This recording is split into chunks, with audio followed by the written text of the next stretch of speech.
नमस्कार दोस्तों, इस वीडियो में हम बात करेंगे ईरान और इजराइल में कौन सा देश सबसे ज़्यादा ताकतवर है।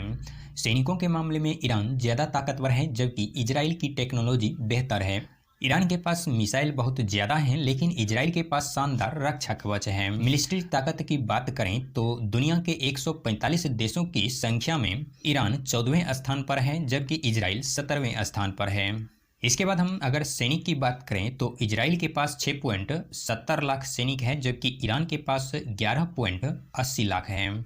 इसमें वायु सैनिक इजराइल के पास 89,000 है जबकि ईरान के पास 42,000 है। थल सैनिक इजराइल के पास 5.26 लाख है जबकि ईरान के पास 3.50 लाख है। नौ सैनिक इजराइल के पास 19,500 है जबकि ईरान के पास 18,500 है। लड़ाकू विमान इजराइल के पास 241 है जबकि ईरान के पास 186 है। ट्रांसपोर्ट विमान इजराइल के पास 12 है जबकि ईरान के पास 86 है।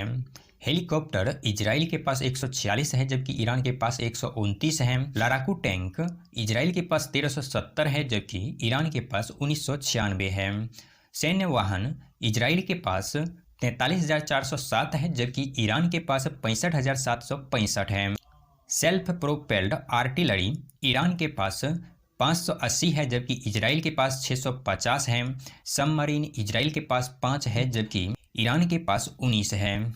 इसके बाद हम बात करते हैं ईरान और इजराइल की आबादी के ऊपर। इजराइल की जनसंख्या 9.6 मिलियन है जबकि ईरान की जनसंख्या 88.6 मिलियन है। इजराइल की जीडीपी 525 बिलियन डॉलर है जबकि ईरान के पास 413 बिलियन डॉलर का पैसा है।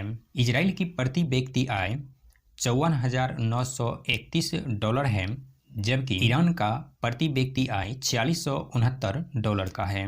इजराइल की रक्षा बजट 19 बिलियन डॉलर का है जबकि ईरान का रक्षा बजट 7.4 बिलियन डॉलर का है। जीडीपी के अनुपात में रक्षा क्षेत्र परसेंटेज की बात करें तो इजराइल का 4% है जबकि ईरान का 2% है। IISS के मुताबिक ईरान की तुलना में इजराइल का रक्षा बजट 7 गुना ज़्यादा है। इससे किसी भी संभावित संघर्ष में उसका पलड़ा मजबूत दिखाई पड़ता है। IISS के मुताबिक 2022 और 2023 में ईरान का रक्षा बजट 7.4 अरब डॉलर का था जबकि इजराइल का रक्षा बजट 19 अरब डॉलर के आसपास का था। जीडीपी की तुलना में इजराइल का रक्षा बजट ईरान से 2 गुना है। इसके बाद हम बात करते हैं कि टेक्नोलॉजी के लिहाज से कौन सा देश आगे है। IISS के आंकड़े के मुताबिक इजराइल के पास हमले के लिए तैयार 340 लड़ाकू विमान हैं। इससे इजराइल सटीक हमले करने में मजबूत स्थिति में है। इजराइल के पास F-15 विमान हैं जो लंबी दूरी तक मार कर सकते हैं। इजराइल के पास छिपकर वार करने वाले F-35 लड़ाकू विमान भी हैं जो रडार को भी चकमा दे सकते हैं। उसके पास तेज हमले करने वाले हेलीकॉप्टर भी हैं। IISS के रिपोर्ट के मुताबिक ईरान के पास 320 लड़ाकू विमान हैं।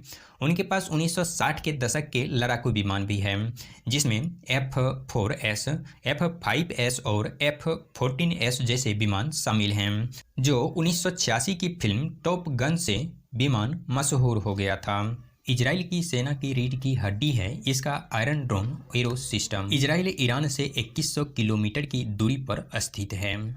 डिफेंस आई के संपादक टिम रिप्ले ने बताया, अगर इजराइल को ईरान पर हमला तेज करना होगा तो उसे मिसाइल का सहारा लेना होगा। ईरान का मिसाइल प्रोग्राम मध्य पूर्व का सबसे बड़ा और सबसे अधिक विविधता वाली मिसाइल परियोजना माना जाता है। अमेरिकी सेंट्रल कमांड के जनरल केनेथ मैकेंजी ने 2022 में कहा था, ईरान के पास 3000 से अधिक बैलिस्टिक मिसाइल हैं जबकि CSIS मिसाइल डिफेंस के प्रोजेक्ट के मुताबिक इजराइल कई देशों को मिसाइल सिस्टम सेल भी करता है। ईरान ने अपने मिसाइल सिस्टम और ड्रोन पर काफ़ी काम किया है। खासकर 1980 से 1988 में पड़ोसी देश इराक के साथ युद्ध के दौरान उसने इस पर काम शुरू कर दिया था। इसने छोटी रेंज की मिसाइलें और ड्रोन विकसित किए हैं। इजराइल पर हाल के हमलों में ऐसी मिसाइल और ड्रोन का इस्तेमाल किया गया था जो कि छोटी रेंज का था। जब सऊदी अरब पर हूती विद्रोहियों ने हमला किया था तो बताया गया था कि जो मिसाइल से हमला किया गया है वे ईरान में ही बने हैं। इजराइल का नीति और स्ट्रेटेजी रहता है कि चोट वहां करो जहां सबसे ज्यादा दर्द हो। इजराइल सेना के अधिकारी और नेता हर वक्त इसका इस्तेमाल करते हैं। वो उनके युद्ध सिद्धांत का हिस्सा है, यानी वो अपने विरोधियों को इतना दर्द पहुंचाना चाहते हैं वो इजराइल पर हमला करने से पहले कम से कम 2 बार जरूर सोचें। इससे पहले भी इजराइल के हमले में कई सेना के हाई प्रोफाइल अधिकारी और राजनीतिक नेता मारे जा चुके हैं। इन हमलों में सीरिया की राजधानी दमिश्क में 1 अप्रैल को ईरानी वाणिज्य दूतावास पर किया गया हमला भी शामिल है। इसी हमले के बाद ईरान ने इजराइल पर हमला शुरू किया।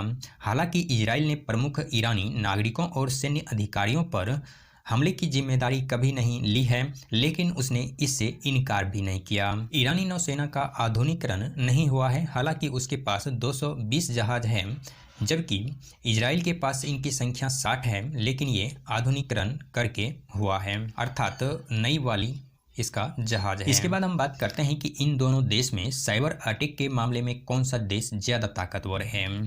अगर साइबर हमला हुआ तो इजराइल को ज़्यादा नुकसान उठाना पड़ सकता है, क्योंकि ईरान का डिफेंस सिस्टम टेक्नोलॉजी के लिहाज से ज़्यादा विकसित है। इसलिए इजराइल की सेना पर साइबर अटैक हुआ तो ईरान को ज़्यादा बढ़त मिल सकती है। इजरायली सरकार के राष्ट्रीय साइबर निदेशालय का कहना है कि पहले की तुलना में साइबर हमले की तीव्रता ज़्यादा हो सकती है। ये 3 गुना तेज हो सकता है और हर इजराइल सेक्टर पर हमला हो सकता है, क्योंकि युद्ध के दौरान ईरान और हिजबुल्लाह में दोस्ती ज़्यादा मजबूत हो गई है। एक रिपोर्ट के मुताबिक 7 अक्टूबर 2023 से लेकर अभी तक में 3380 साइबर अटैक हो चुके हैं। दिसंबर में ईरान के पेट्रोल मंत्री जवाद ओजी ने कहा था कि साइबर अटैक की वजह से पूरे देश में पेट्रोल स्टेशनों में दिक्कत आ गई थी। इसके बाद हम बात करते हैं कि इन दोनों देशों में किनके पास परमाणु हथियार है।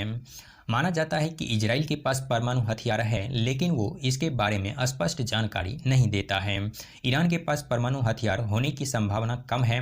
उस पर ऐसे हथियार बनाने के कई आरोप अभी तक में लग चुके हैं। मध्य पूर्व मामलों के विशेषज्ञ तारिफ सुलेमान ने बताया, जो कि ईरान का है, इस युद्ध के और बढ़ने के आसार कम हैं, लेकिन वो ये भी कहते हैं कि इजराइल संसद और कैबिनेट में ऐसे लोग हैं जो युद्ध चाहते हैं। वो इसके लिए इजराइल प्रधानमंत्री पर दबाव भी डाल सकता है। वो कहते हैं जब भी बिन्यामिन नेतन्याहू खुद को राजनीतिक तौर पर कमजोर पाते हैं तो तुरंत ईरान कार्ड का इस्तेमाल करते हैं। हिब्रू यूनिवर्सिटी की ओर से कराए गए एक सर्वेक्षण से पता चलता है कि सहयोगी देशों के साथ इजराइल की सुरक्षा गठजोड़ को नुकसान पहुंचाने की स्थिति में 75% इजराइल ईरान पर जवाबी कार्रवाई के खिलाफ हैं। हालांकि ईरान और इजराइल के बीच अब तक आमने सामने लड़ाई नहीं हुई है। इजराइल ने ईरान के कई प्रमुख सैन्य और राजनीतिक नेताओं को दूसरे देशों में निशाना बनाया है। ईरान में भी ऐसे हमले हुए हैं। इजराइल पर इन हमलों के आरोप लगे हैं, जबकि ईरान इजराइल पर परोक्ष युद्ध के जरिए निशाना साधता रहा है। चरमपंथी संगठन हिजबुल्लाह ईरान की ओर से इजराइल और लेबनान से छाया युद्ध लड़ रहा है। ईरान ने हिजबुल्लाह को समर्थन देने से इनकार नहीं किया है। वे गाजा में हमास का भी समर्थन करता है।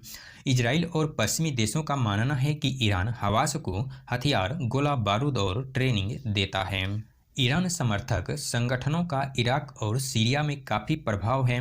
ईरान सीरिया सरकार का समर्थन करता है। वह ये भी कहता है कि इजराइल पर हमले के लिए सीरियाई ज़मीन का इस्तेमाल किया गया है। तो अभी के वीडियो में इतना ही, फिर मिलते हैं नेक्स्ट वीडियो में।